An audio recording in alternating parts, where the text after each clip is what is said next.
Universal.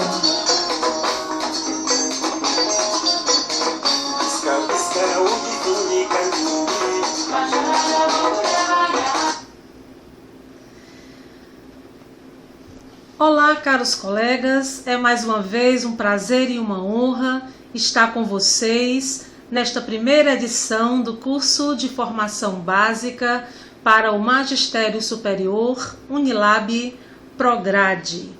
Agora nós estamos a conduzir o módulo 6, intitulado Planejamento do Ensino. Esse módulo ele está dividido em duas videoaulas, sendo que essa primeira se intitula O Planejamento como Princípio da Prática Docente. Vamos lá? Olha só, no slide de número 2, eu trago para os colegas apreciarem aí o nosso conteúdo programático, assinalando então os dois tópicos, as duas videoaulas que estarão aí sendo conduzidas para que a gente possa ter um melhor entendimento, relembrar esse módulo sobre o planejamento do ensino. Bom, no slide 3 eu trago a vocês o objetivo dessa videoaula: compreender que o êxito da condução do processo de ensino e aprendizagem depende fundamentalmente da organização do trabalho docente. Bom, para isso, no slide 4, eu trago aí, eu conceituo o que é a organização do trabalho docente, não é? Essa tentativa de conceituar, mas antes gostaria de apresentar duas questões fundamentais, importantes, que irão aí conduzir as nossas reflexões nessa videoaula, não é? Que são as seguintes: qual o sentido e a importância do planejamento educacional? E a segunda, o que está envolvido na ação de planejar? Para que a gente possa estar refletindo aí sobre esses dois questionamentos, eu trago aí 3 relatos sobre a organização do trabalho docente, não é? Ou planejamento da ação docente, 3 relatos de professores do ensino superior. O primeiro diz o seguinte, relato A: é apenas mais uma exigência de gestores, mas que nada influencia a minha aula. O relato B nos diz: o coordenador nem confere, só arquiva no armário. E o relato C: está na minha cabeça, né? O conteúdo, o planejamento está na minha cabeça, não preciso de mais. Né? Então, a partir desses dois relatos, né? desses 3 pontos de vista sobre o planejamento da prática educativa, nós iremos então começar a discutir então para que planejar, qual é o sentido dessa ação no âmbito da prática educativa, da profissão docente, portanto, não é? Planejamento, aí no slide 6, qual o sentido e a importância? Então, a crítica que se faz, que é uma prática, não é, em síntese, de controle da técnica e das ideologias dos anos de ditadura. Então, nos parece que a resistência do professor, da professora, de estar planejando, né, ou os diversos questionamentos que ainda são feitos em torno da exigência do planejamento docente, são aí resquícios, são ranços que ficaram, não é, na história desde a época da ditadura militar, só para fazer um recorte no Brasil, não é? Não é mistério, não é segredo que a época da ditadura militar nós temos conhecimento de que era exercido, de modo geral, uma pedagogia, uma tendência pedagógica mais tecnicista, né, que se exigia, portanto, do professor, não é, exageradamente, um planejamento baseado apenas nos instrumentais, na técnica de ensinar. Se priorizava, na época da ditadura militar, o sentido técnico da prática pedagógica para abafar, portanto, o seu contexto, a sua dimensão política, não é? A sua dimensão ideológica. E essa tendência que se estendeu ao longo de todo o regime militar, no âmbito da educação, acabou por elaborar, não é, uma resistência por parte dos professores, no sentido de acreditar que planejar até hoje é uma exigência meramente burocrática, meramente técnica, não é, de controle, portanto, como eu pontuo aí no segundo ponto desse slide, é um controle, uma cópia, não é, um ativismo, uma ação burocrática, não é, que individualiza, portanto, as práticas pedagógicas, que deixam de dialogar para melhor se controlar a ação docente. Então, cada professor, em geral, recebia o seu planejamento já todo organizado, já todo elaborado pelas secretarias de educação, sejam estaduais ou municipais, e aí esses planejamentos eram apenas reproduzidos sem nenhum questionamento por parte do profissional docente, que era apenas um executor desse plano, não é?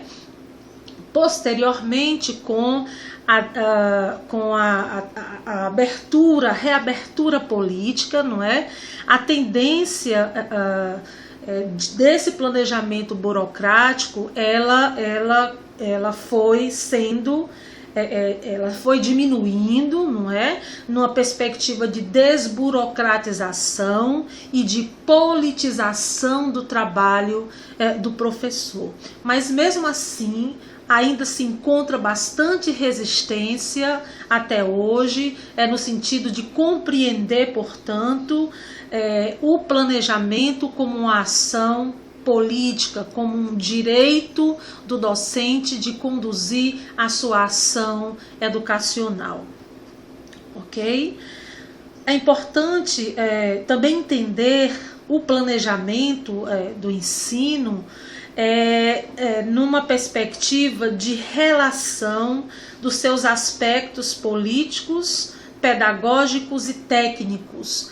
A tendência didática hoje é conceber um planejamento educacional como um instrumental, como uma ferramenta que vai anunciar, portanto, a tendência pedagógica do docente, sua tendência política e também os seus argumentos técnicos, os seus saberes especializados da docência, que estarão, portanto, a serviço de uma prática de excelência, visando aí o êxito no processo de aprendizagem dos aprendentes. O último ponto desse slide, eu apresento então o tópico instrumento coletivo de trabalho.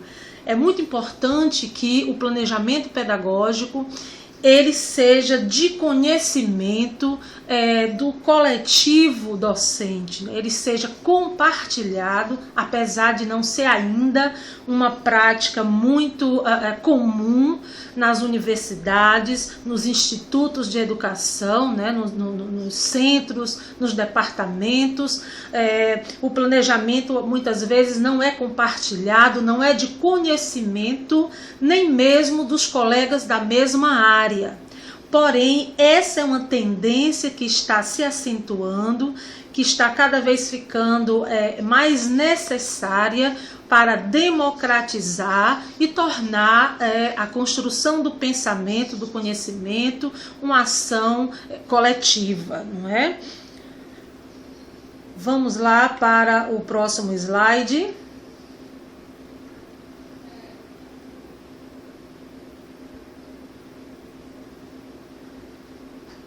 Muito bem. No nosso slide de número 7, eu trago aí a vocês um sentido, não é? O que é que nós poderíamos chamar de planejamento educacional? Então, na tentativa de conceituar, uma possibilidade seria: um projeto que anuncia a intencionalidade do docente, não é? O foco e as tendências política, pedagógica, epistemológica, cultural do profissional docente. O planejamento, é sempre provisório e deve dialogar com os sujeitos local da prática.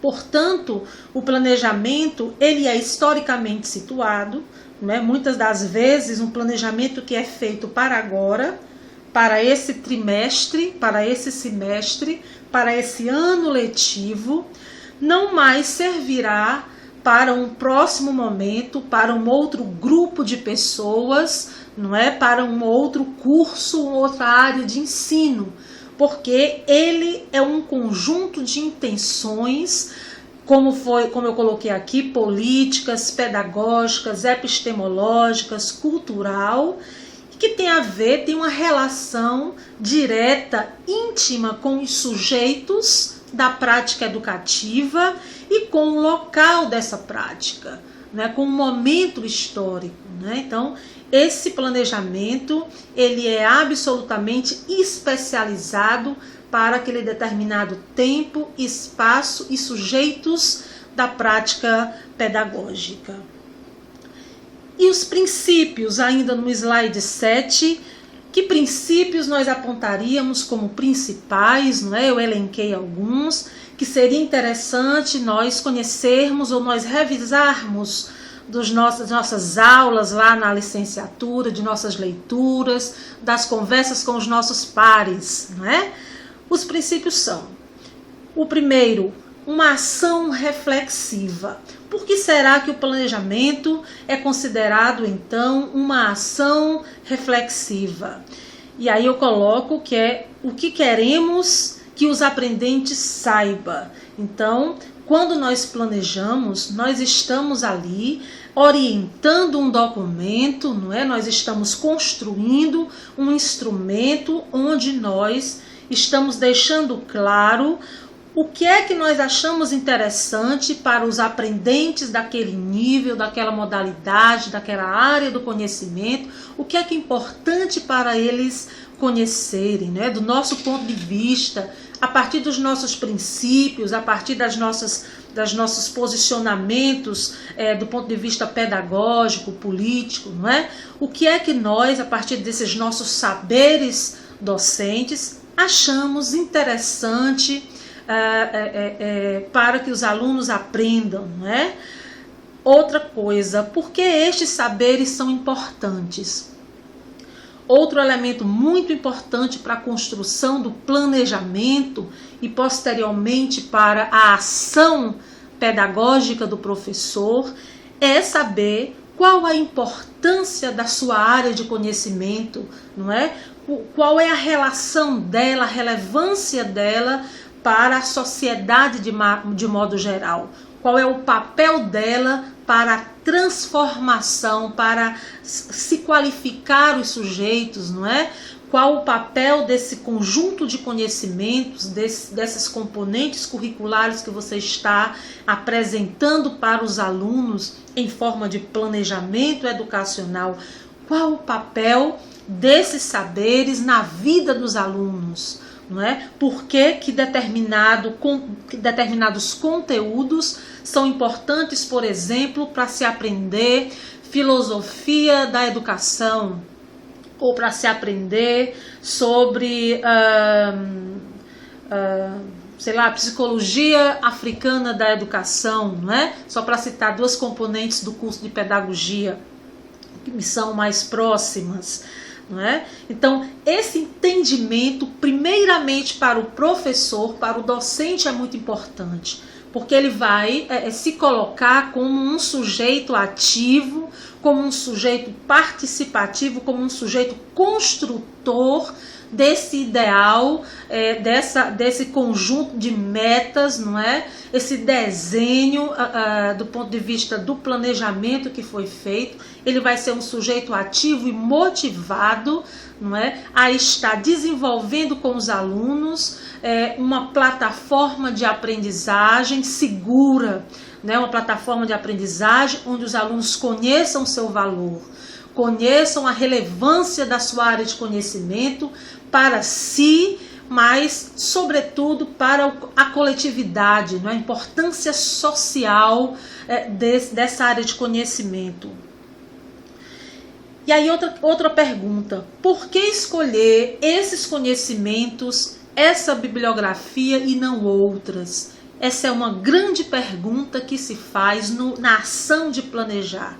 Por que eu estou escolhendo determinados conteúdos, determinados autores, determinadas tendências dentro da minha área e não outras? E isso fala de mim, isso fala do meu ser professor. Isso fala do lugar onde eu me formei, do lugar onde eu me projetei, do lugar onde eu me fiz um profissional docente, não é? Fala das minhas escolas, das minhas tendências pedagógicas, políticas. Então, a escolha dos conteúdos, elas revelam o ser professor de uma forma extremamente potente, não é? Esse é um poder muito importante que o docente tem de estar, portanto, selecionando esses conteúdos, mas sobre isso nós vamos aprofundar um pouquinho mais lá na frente. E quais atividades escolher? Quais atividades são coerentes, são pertinentes com os objetivos que eu tracei, para dar conta daqueles conteúdos que eu selecionei, não é? Que atividades darão condições do aluno maturar, do aluno exercitar os conceitos, as categorias, não é? As atitudes, os procedimentos que eles aprenderam, não é? E que atividades eu irei selecionar para estar avaliando o nível de aprendizagem dos alunos, de que forma eles aprenderam, não é? Se é preciso retornar ao conteúdo que ficou de certa forma frágil nesse processo de ensino e aprendizagem para os alunos, né? Ou não, não é? Em que tempo, não é? Determinados conteúdos, conjunto de conteúdos, determinada unidade, não é? Irá se desenvolver em quanto tempo, em quantos dias, em quantas aulas, né? Em quantas horas aulas. Também essa é uma medida importante e que deve ser já planejada aí neste documento, não é? E quais os recursos que eu irei utilizar? É importante estar prevendo. Então, tudo isso se refere a uma ação reflexiva.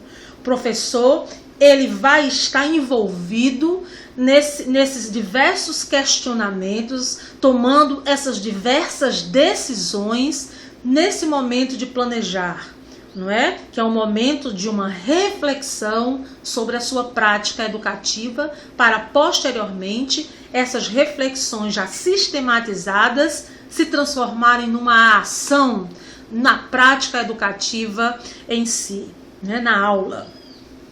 Importante um outro princípio, que esse planejamento ele vai fazer com que a gente improvise menos, né? Então tem a tendência aí ainda no slide 7, de evitar o improviso, não é? Diminuir a insegurança ou acabar com a insegurança, porque você está diante aí de um documento que está guiando, que está norteando, que está dando um sentido à sua prática educativa, não é? A falta de foco, então, um planejamento, ele tem o sentido de dar um foco à situação, não é?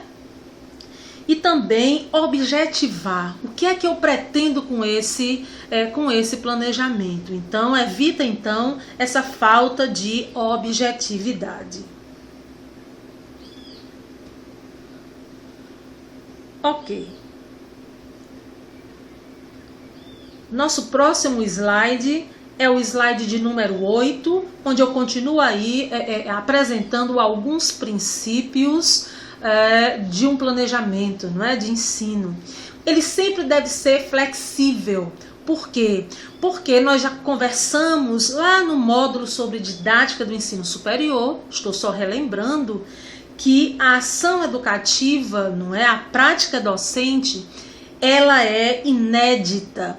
Por mais que você planeje, que você tenha ali um documento que apresente intencionalidades, previsões, mas o ato de ensinar, o ritual de aula, a relação professor-docente-conteúdo, ela tem um argumento inédito que faz com que o professor, muitas das vezes, precise reconstruir, revisar diversos elementos desse plano, conduzindo, portanto, a aula, a prática educativa para um sentido que faça com que esses 3 sujeitos da ação docente entrem em melhor sintonia. Portanto, apenas no exercício da ação docente é que o professor vai estar percebendo se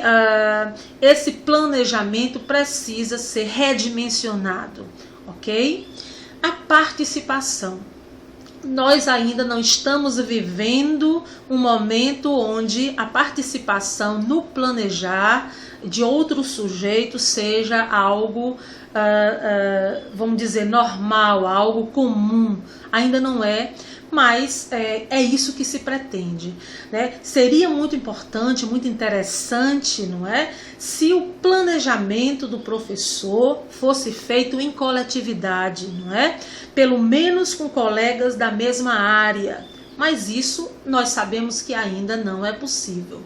Uma ideia seria apresentar, e isso é algo que já se faz bastante nas universidades, que já é um ensaio desse planejamento participativo, é estar apresentando o planejamento nos colegiados de curso, para que todos os colegas tenham acesso a esse instrumental e possam inclusive estar refletindo sobre como fazer intervenções pedagógicas interdisciplinares. Olha, o meu colega está usando determinado autor, meu colega está usando determinado instrumental metodológico, né?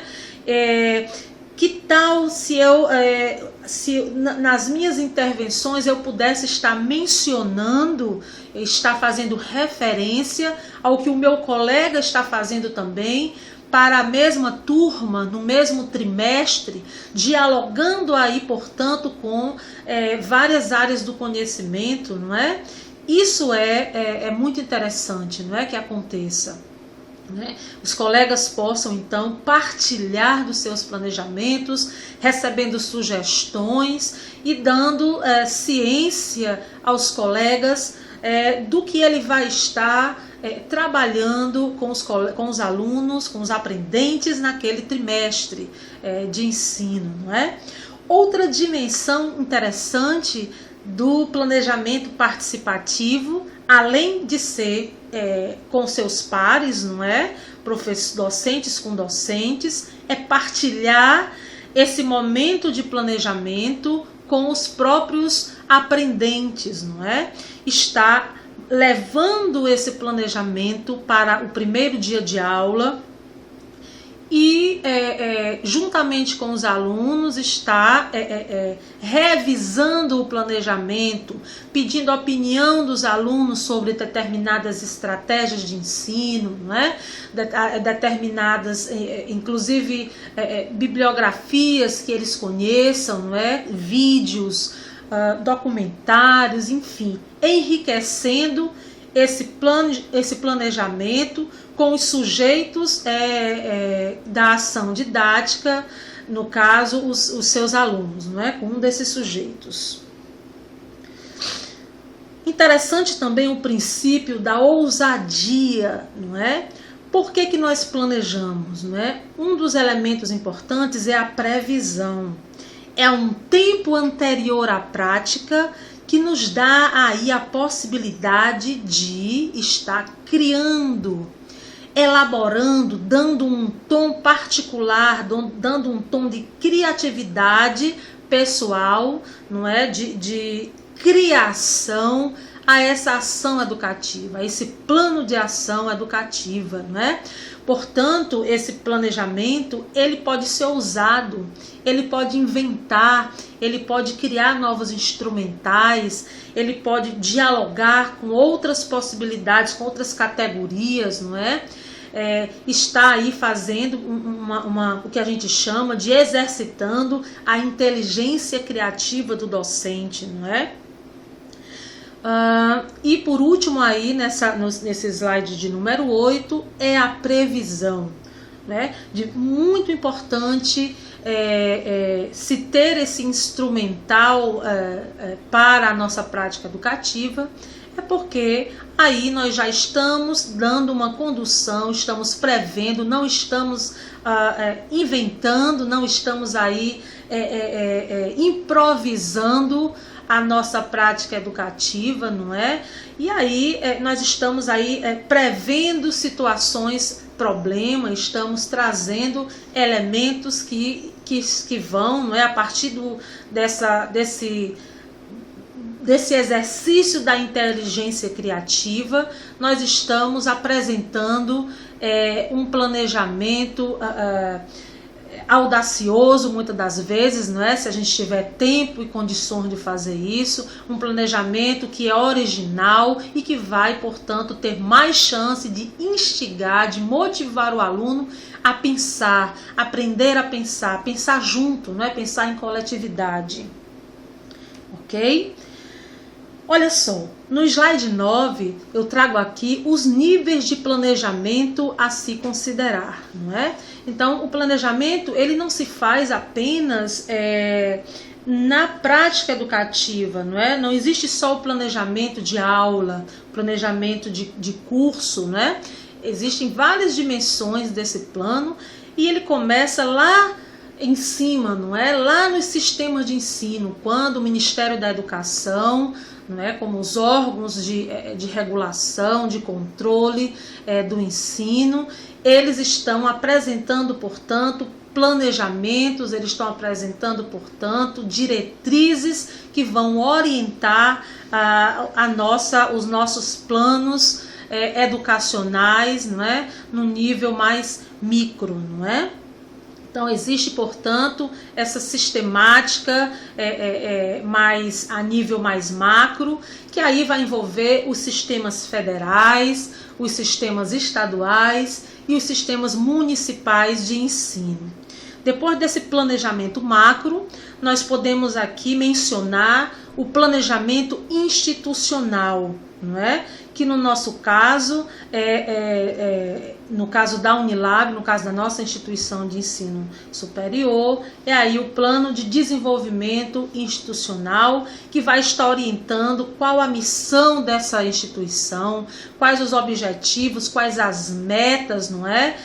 O papel dessa instituição, a importância dela no âmbito internacional, quais as parcerias que ela está fazendo, e no nosso caso, as parcerias de fundamental importância, né, a nível internacional, que a gente já nasce com essa vocação, devem também ser consideradas, não é, para a construção dessa rede de planejamentos que vai estar culminando na nossa prática educativa. Podemos também aqui mencionar o planejamento a nível curricular. Não é? Portanto, sabemos que as áreas de conhecimento, né, elas têm suas próprias diretrizes curriculares, não é? Essas diretrizes, elas são nacionais e elas vão estar balizando, elas vão estar direcionando, apontando para os cursos, não é?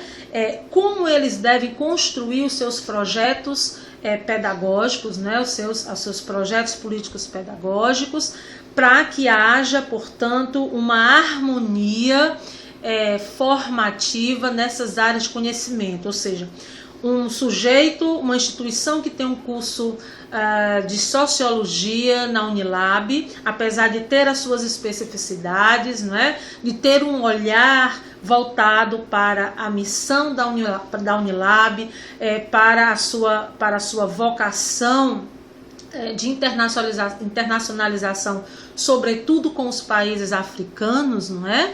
Ter aí esse elo, ter esses sujeitos que são aí interculturais, essa relação, essas diversas etnias, né? Essas diversas nacionalidades presentes na Unilab, mas a formação do sociólogo, ela obedece a uma diretriz nacional, ela obedece aí a um planejamento curricular que foi arquitetado para a formação do sociólogo, não é? Ok. E aí o terceiro, o quarto nível de planejamento na verdade, o planejamento de ensino, que vai estar abarcando, né, o plano da componente curricular do curso, não é? O plano de unidade e o plano de aula. Geralmente, o que nós apresentamos para as nossas coordenações pedagógicas é o plano da componente curricular do curso ou plano de ensino, né? A gente chama plano de ensino também.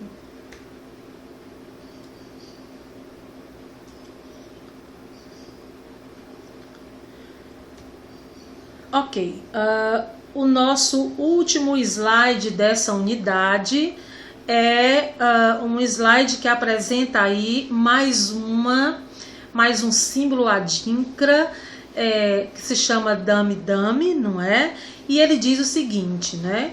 Nome de um tabuleiro de jogos que derivou do jogo de damas. São múltiplos quadrados, como aqueles dos jogos de damas ou de xadrez. É um símbolo da inteligência, da genialidade, da criatividade e da estratégia. Portanto, eu estou aqui terminando esse módulo, fazendo essa relação da nossa ação de planejar como um símbolo de inteligência, de criatividade e de estratégia do universo, da cosmovisão africana. Muito obrigada por sua atenção e até o próximo módulo.